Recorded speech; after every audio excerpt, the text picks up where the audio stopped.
That's the theme from the Sears Radio Theater. Tonight, a program of adventure with Richard Widmark as your host. The Sears Radio Theater will begin. This is Howard Duff, speaking for Richard Widmark.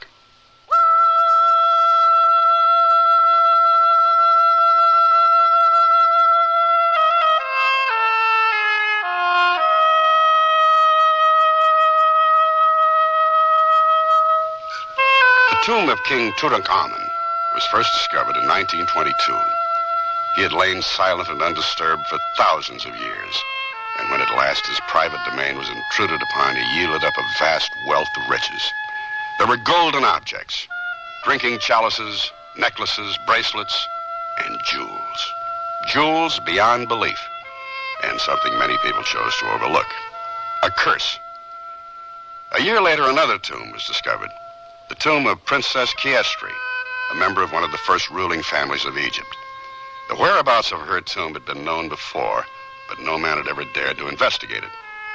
Princess Chiestry lived long before Tut, long before the great pyramid of Cheops and the great Sphinx of Giza, during a period in which superstition and magic played an important role in everyday life. A time when it wasn't known for certain that the moon and the sun would rise, where black cats were believed to have special powers, and a curse was a very serious matter.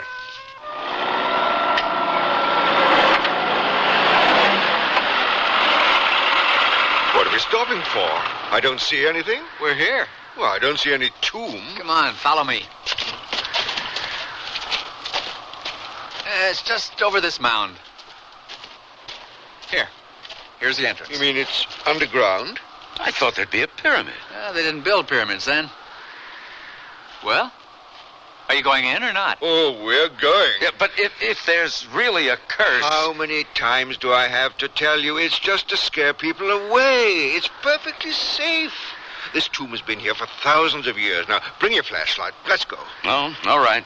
Are you sure you won't come with us, Ben? I told you I'd bring you here for 20% of what you take. But there's no way I'm going in. Oh, suit yourself. Well, I'm ready.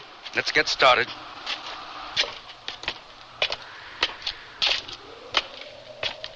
It's narrow. I don't see anything yet, you? No. Oh, wait. Look at that wall. The pictures. Don't waste your time looking at pictures. We have to find the room. Look. Where? Over there. I thought I saw something. This is it! I can't believe we found it so easily. So what are we waiting for? Come on, let's get it. It's amazing that all this has just been sitting here. No, it's all ours. Give me another knapsack. Hey. What have you got in the box? Oh, it's just a necklace. Doesn't have much gold. Look at it. That black cat in the center. Those eyes. What's that? Oh, I don't know. It's an earthquake. It's the curse!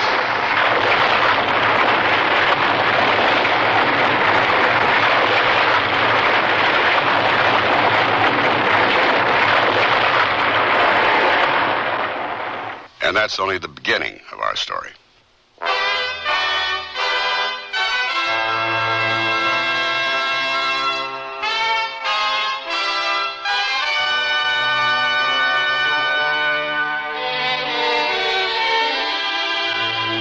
Sears Radio Theater, a new adventure in radio listening. 5 nights of exceptional entertainment every week, brought to you in Elliott Lewis production of the Sears Radio Theater. Our story, The Curse of Princess Chiestry, by David Chomsky. Our star, Byron Kane.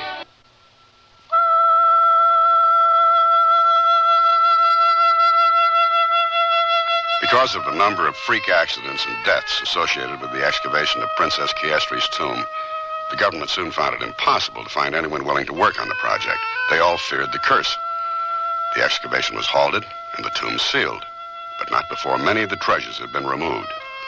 It's interesting to note that nothing taken from the tomb can be accounted for today. Well, almost none.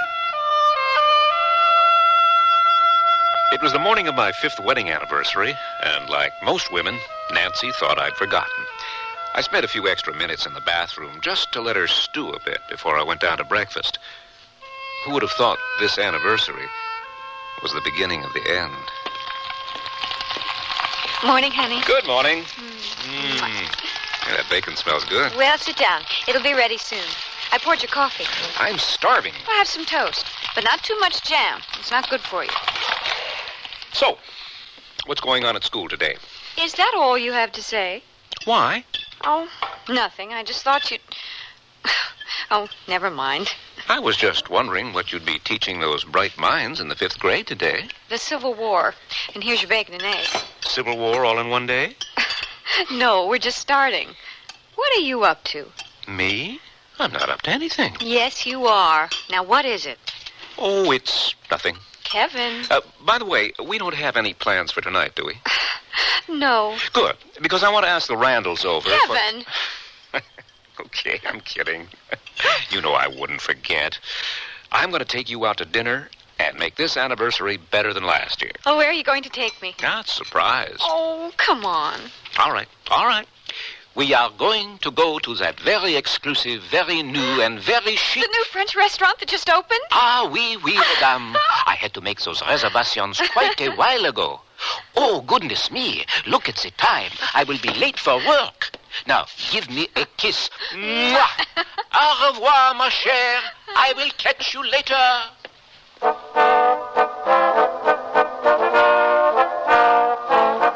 I was a few minutes late when I got off the bus, so I hurried up the street at a faster than normal pace.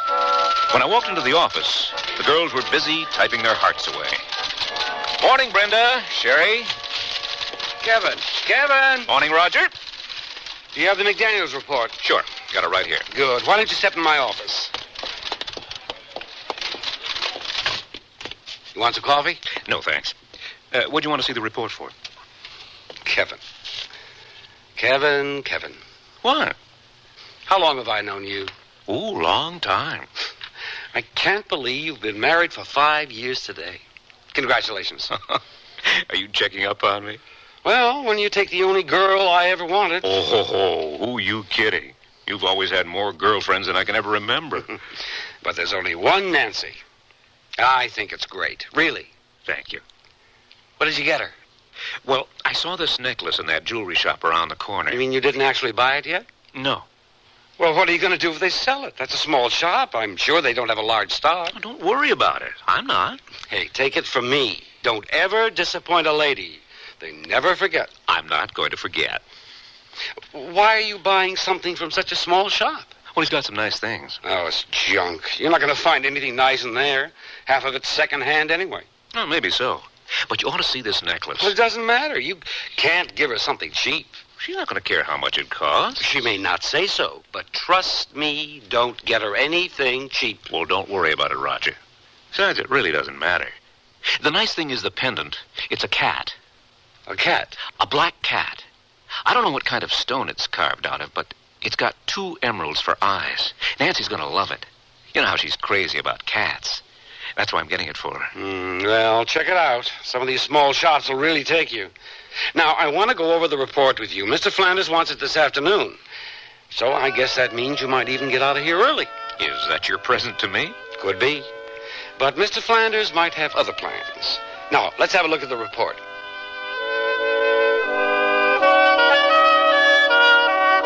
Roger sure is a nut. A good friend. I mean, he's always looking out for me, but sometimes he worries about nothing at all. Anyway, Mr. Flanders was very impressed with my report, and I was able to take the afternoon off. I walked down the street and turned the corner where the jewelry shop was. Walked into the store and began browsing. I wasn't in any hurry. Now that I know what happened, I should have been in a hurry. I should have run for my life.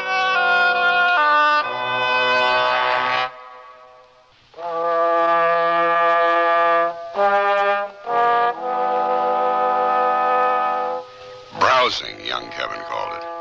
An odd term for looking for an object that will change your life forever. Can I help you? Yes, I came in here the day before yesterday. I was looking at a necklace. Oh, yes, I remember. The black cat. It's right here. Oh, good. Here you are. Well, go ahead, hold it. It's heavy. It's a real unique piece. Looks kind of Egyptian, don't it? Yeah, I suppose it does. Cat is so cold. How'd you get it? Oh, you come by pieces many different ways. This is obviously old, probably from the 20s. Well, you know, Egyptian things are very popular then. Anyway, this young fellow, who probably in his 40s, brought it in not more than a week ago. I cleaned it up a bit, had to fix one of the settings there in the eye. But I remember it, because just after I gave him the money for it, he left and was going right across the street, here. And a truck hit him. Killed him like that. Oh, horrible. Just horrible. You want it? Well, is it 14-karat gold? Oh, here, give it to me. It should be marked. I can't find it. Well, a lot of older pieces aren't marked, but I guarantee you it's real. You can feel how heavy it is.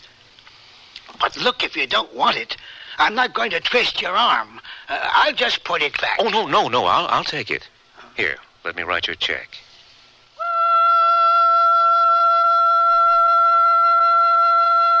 I wrote out the check and handed it to him. As I pocketed the necklace, a strange feeling came over me. A feeling of doom. I tried to banish it from my mind, but it wouldn't go away. I put my hand into my jacket pocket to feel the necklace. I held the cat in my hand. I was surprised to find that the cat was hot. And this piece of stone, or whatever it was hot. I took it out of my pocket and stared at it. Suddenly, I realized the cat was staring back.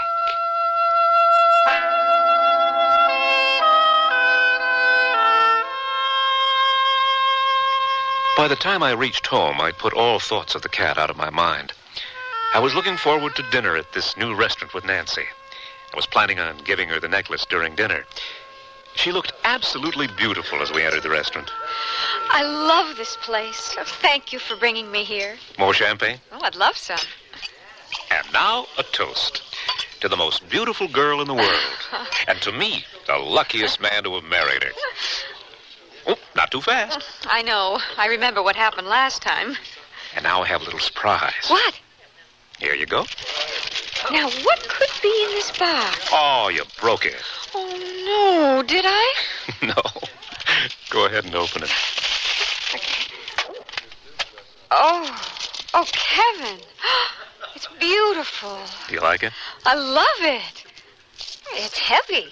I know you have a thing for cats, so when I saw it, I knew I had to get it for you. It's gorgeous. You don't like it. Oh, Kevin, thank you. Why don't you put it on? Okay. There you go. Now, how does it look? Great. The cat's eyes look like they're glowing. Oh, the cat looks so mysterious. And it's so warm. Feel it. You like it? Oh, yes. Good. I'm glad.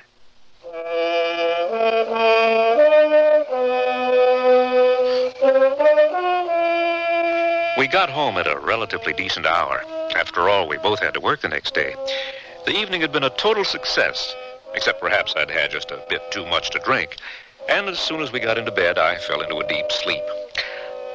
I don't know what exactly happened or why, but that was the last time I ever saw Nancy again. Now, try to understand this. When I woke up the next morning, things were different. Nancy was there, but she was different. It was just a subtle change. But the girl I'd slept beside was not the same one I woke up with.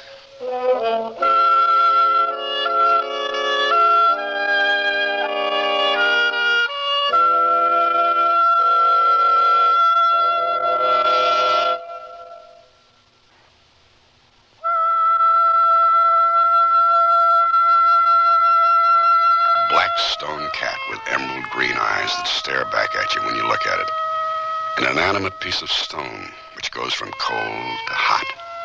A wife who goes to sleep, a person you know and love, and awakened subtly different, almost a stranger.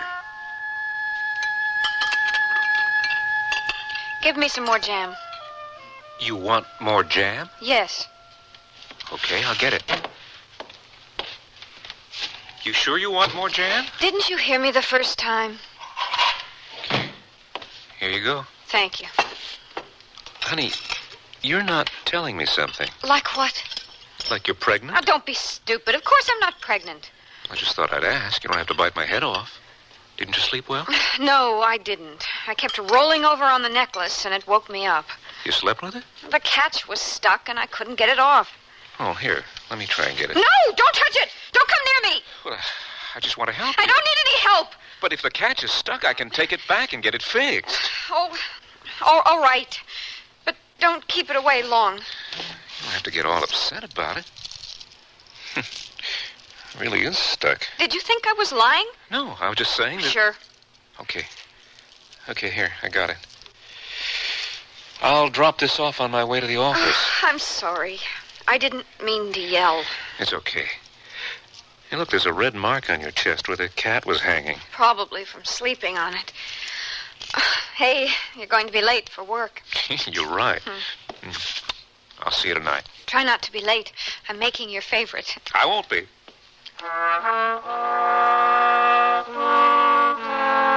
I couldn't figure out what had happened to Nancy. I'd never seen her so upset before. I put the necklace into my jacket pocket and headed for work. When I got off the bus, I walked toward the little jewelry shop. But when I got there, I saw a sign hanging on the door which said, "Closed due to illness." I pressed my face against the glass to look inside, expecting to see the old man in spite of the sign. And all of a sudden, an immense woman rapped on the glass from inside and opened the door enough to poke her head through. Hey, you. What do you think you're doing? Can't you see the sign? We're closed. Now stop dirtying up the window. You startled me. We're closed. Come back next week. Maybe you can help me. Well, what is it? I bought this necklace here yesterday for my wife. We don't give cash refunds. No, I don't want to return it. Well, then what is it? Now, I've got things to do. The clasp is broken. I can't fix it right now. If you'll come back next week, Well, if you could just take a look at it. I have it right here. Oh, all right. Come in. I'll see what I can do. Thank you. Here, step over here to the counter. Okay. Here it is. Oh, the cat. You bought it? Yes. My wife has this thing for cats. It's an anniversary present. Oh, I never liked cats. I don't know why he bought this piece in the first place. Your husband? Yes. I hope he's not too ill. That's the reason for the sign, isn't it? Oh, now, here's your necklace. It was just a little bent, but it's fixed now. Oh, thank you. How much do I owe you? No, there's no charge. Now, if you'll just leave, I have some things to do. Well, thank you again. And tell your husband I hope he feels better soon. He's dead. I beg your pardon? He passed away in his sleep last night. Oh, I'm sorry. Oh, it's that necklace. It's cursed. First the man who bought it in, and now it's cursed, I tell you. Cursed.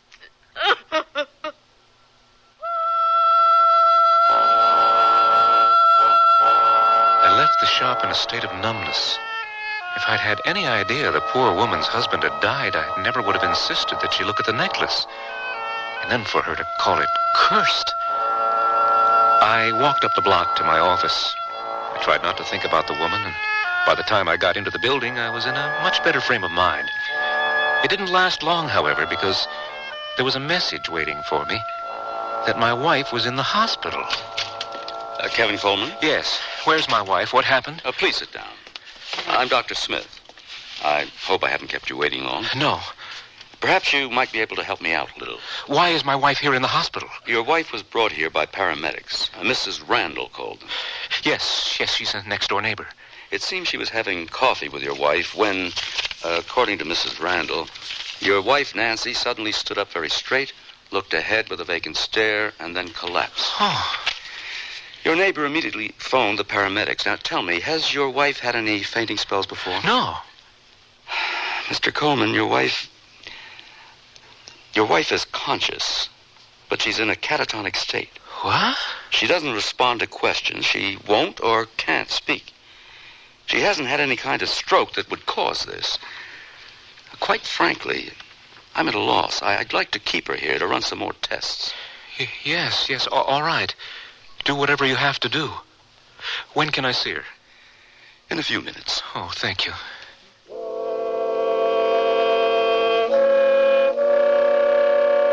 I sat with her in that room all day. Never once did she move or show any sign of recognizing me. They kept wheeling her in and out for all kinds of tests, and the results were always the same, negative.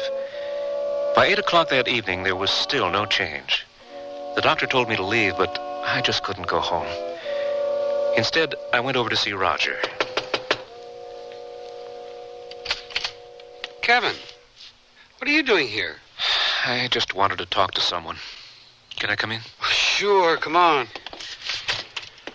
I heard about Nancy. I've been trying to call you at home. Is she all right? They don't know what's wrong with her. Well, how is she? She just lies there, staring straight ahead. They've run all kinds of tests, and they can't find out what's wrong with her. I keep thinking about what this lady at the jewelry shop said to me this morning. What? She said the necklace was cursed. Cursed? Yes. And I gave it to Nancy. She wore it all last night. But why would it be cursed? What does that matter anyway? Do you still have the necklace? Yeah, I have it with me. Let me see it. That's funny. What? The cat is cold. Shouldn't it be? Well, it's never been this cold before. I mean, when Nancy was wearing it last night, it was really warm. And yesterday, before I gave it to her, it was warm. Let me see it. Seems warm to me. I think that woman was right. You know, I've never really been a superstitious person, but there's something about this cat. I mean, look at those eyes. You just get a feeling holding it. Roger, what am I going to do? I suppose you ought to see somebody. Who? I don't know. Necklace looks kind of Egyptian. Why don't you see someone at the university who knows something about Egyptology? A light rain had begun to fall by the time I got home. I undressed and got into bed. My mind was full of fears. I couldn't sleep. I tossed and turned well into the night. I could hear thunder off in the distance. I turned on my side, and I could see the necklace was on the nightstand. It was an awesome feeling to have that cat staring at me with its emerald eyes pulsating in the dark. All I could think of was what that old woman had said. It's cursed, I tell you. Cursed!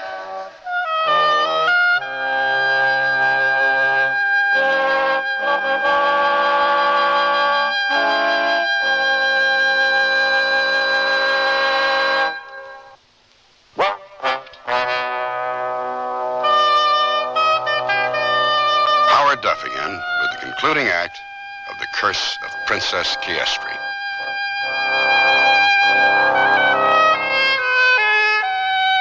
I made an appointment to see Professor Borton at the university. He's an archaeologist, an expert in the field of Egyptology. I explained to him this might be a waste of his time, but he seemed anxious to meet with me anyway. I found his office at the university with no trouble and used the skull door knocker, obviously a present from one of his students. After a few moments, the door opened. What is it? I don't have hours now. Oh, I'm sorry. You must be Mr. Coleman. Yes, I am. I thought you were one of my students. Come in. Thank you. Oh, sit down, get comfortable. Let me clear some of these things off my desk so I can see you. Don't mind the skulls. I usually have them staring at my students. Makes it harder for them to question anything I tell them. Now, what was it you wanted to see me about? You said something about curses? Well, I don't know where to start. Do they exist? If you believe in them, they do. You see, curses are usually the products of a society in which magic and superstition are widely accepted and practiced. Well, can they happen today? Well, why don't you tell me specifically why you came here? I gave my wife a necklace for our anniversary, and I didn't know it at the time, but I think it's cursed. Do you have it with you? Yes, right here. May I look at it? Oh, yes, of course. Amazing. What is it? Well, if I'm correct, and I believe I am, you've been carrying an awfully large part of history around in your jacket pocket. Let me just look up something here. Let's see, where is it? Ah, here we go. Yes. Amazing. Absolutely amazing. What is it? I was right. This necklace belonged to an ancient Egyptian princess, a Princess Chiestry. No, we don't know too much about her. She never reigned over Egypt, and she died at an early age. Well, is there anything in that book about a curse? No, not specifically. But she lived during a period in which magic was believed and practiced. It's very curious that this should happen. What? Well, this whole thing. You see, I had an uncle many years ago who went to Egypt to search for undiscovered tombs. He died there. But if anybody can help you, it's Ben. He was with my uncle. I'll call him and see if we can go over there. Professor Borden called this man, Ben, and set up a meeting for that night. We took the professor's car and drove for about 3 hours out into the country. It was a dark night, very windy and raining hard as we pulled up the dirt road to the house. Here's the place. Better make a run for the front door. I'm soaked. You can get dry in a minute. Come in. Thank you for letting us come, Ben. Storm knocked the power out. You'd better come sit here by the fire. Now, what do you want? Well, Mr. Coleman here has something that I was hoping you could help him with. What is it? Show him the necklace, Kevin. Here. Good Lord. That it's what I think it is? Oh, I prayed I'd never see this again. We got this out of a tomb in Egypt, me and your uncle and another man. I don't know how you came by it, but get rid of it. It's bad luck. It's cursed. I'm afraid it's too late. Tell him, Kevin. I gave that to my wife. You gave this to your wife? Yes, as an anniversary present. Good Lord, save us all. What's wrong? And I suppose she put it on and wore it? Yes. Did she wear it over a shirt, or did the cat actually touch her? She was wearing it with a low-cut dress. In fact, she seemed to have some kind of rash where the stone was. What is it, Ben? It's too late. Too late for what? Too late for your wife and maybe for all of us. Why? That necklace belonged to Princess Chiestry. A craftsman made it for her 12th birthday, and she loved it so much she didn't want anyone else to have one like it. So she had the craftsman put to death. The craftsman's father was a wizard. He called down a curse on the princess. He transferred her spirit into the stone cat so that when she died, her spirit couldn't travel to the afterworld. How does this explain what's happening to my wife? I'm getting to that. This wizard was sly. He didn't want to anger any of the gods who may have been watching over the princess. If that stone cat touches the living flesh of any woman, the princess' spirit would be released to possess the woman's body. You mean my wife? The princess is taking over her body. How can I prevent it? I don't think there is a way to stop it. There must be something. What if the necklace were returned to the tomb? That's possible. I've heard of similar things. But it would have to be placed in the exact spot it came from. Now, wait a second. Are you saying I have to go to Egypt? If you don't go back with him, think of what will happen. A 5,000-year-old princess will wake up in the body of his wife.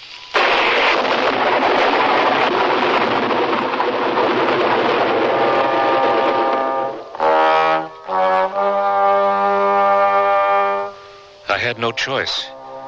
2 days later, Ben, Nancy, and I were in Egypt. We put Nancy to bed, and Ben and I went down to the bar for a drink. It was in there that I began to realize that this was not my problem alone, that many people's lives were being affected. And what may I bring for you? Whiskey? I'll have the same. Very good. I will be right back. When will we go out to the tomb? Tomorrow night. Well, why not first thing in the morning? You told me before we left home that we only had a few days. You can only find the tomb by watching the moon rise on the 18th or 19th of this month. We got here too late tonight. Here we go. One whiskey for you. Thank you. And one for you. Oh, thank you. You are most kind. I must confess, business has been unusually slow of late. Is that so? Oh, you have just arrived, no doubt. Yes, a few hours ago. Then you do not know the voice in the night or the strange lightning in the desert? No. Tell us about it. There is not much to tell. Every night for the past 4 or 5 nights, as soon as the moon is directly overhead, it begins. First the wind. You notice there's only a gentle breeze now. But wait, you will see. Then comes the voice. It calls out something, but it is not possible to tell what it is calling. And then, off in the distance, there are flashes of lightning. They say it is one of the ancient pharaohs. That's incredible. Listen.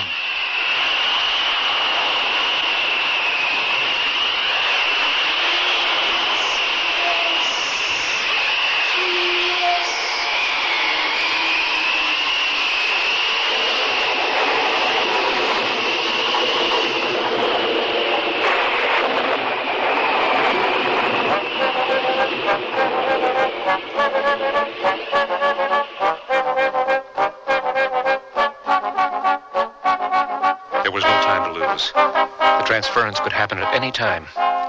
The next day seemed endless, but the sun finally left the sky, and when the moon rose, we were ready. Ben, Nancy, and I started across the desert in an open Jeep. We drove directly toward the moon, ignoring the existing roads, driving with only our destination in mind. After a few hours, we were there. Yeah, we're here. The entrance is just beyond that rise.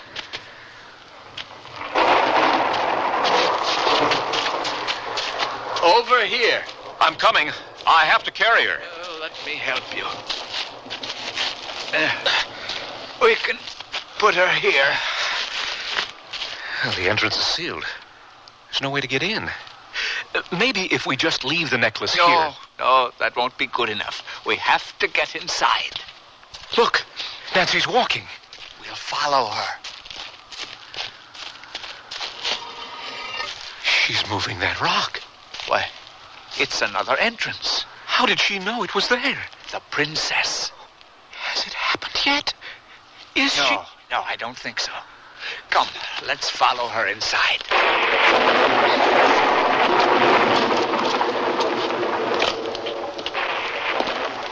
It's so dark. Here's a flashlight. Turn it on.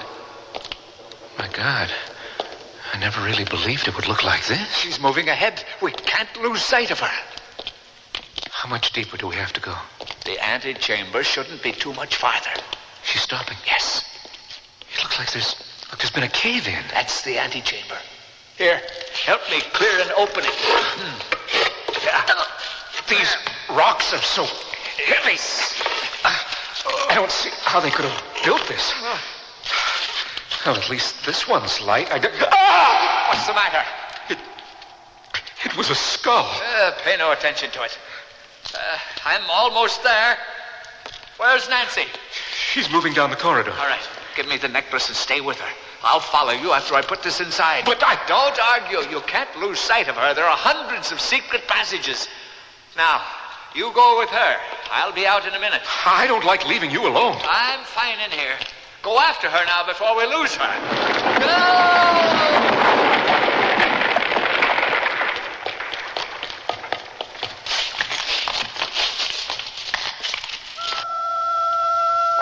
When I found him, he was still clutching the necklace tightly in his hand. The eyes of the cat were pulsating furiously. Ben was dead. I turned and ran after Nancy. I found her in a dark chamber. A shaft of moonlight entered from somewhere above, and I could see her silhouette kneeling before an altar. Suddenly, she rose and thrust her hands toward the sky. The chamber lit up from the flash of lightning, and she turned to face me, eyes pulsating, a wild look about her. I sank to my knees. It had happened. There, before me, in all her glory, stood Princess Chiestry. The earth began to shake, and the stone walls fell all around me. I believed I would never again see the light of day.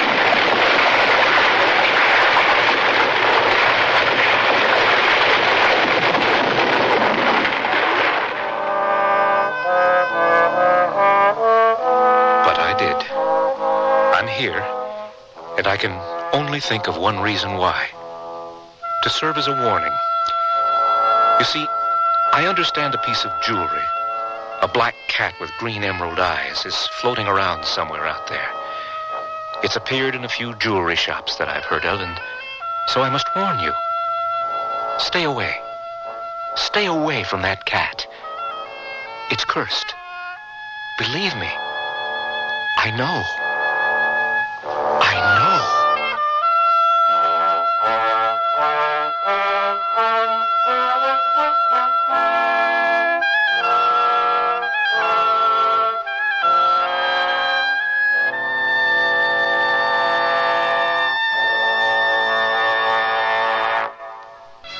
The Curse of Princess Chiestry was written by David Chomsky, produced and directed by Elliot Lewis. Your host was Richard Widmark. Our star was Byron Kane. Also heard were Linda K. Henning, Olin Soleil, Rolf Sedan, Paula Winslow, Lee Millar, Herb Rudley, and Ivor Berry. The music for Sears Radio Theater was composed and conducted by Nelson Riddle.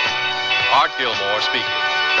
Associate Director of Sears Radio Theater is Ken McManus.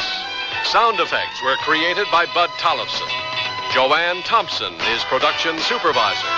And the recording engineers are Joe Wachter and Hal MacDonald. The Elliot Lewis production of Sears Radio Theater is a presentation of CDI.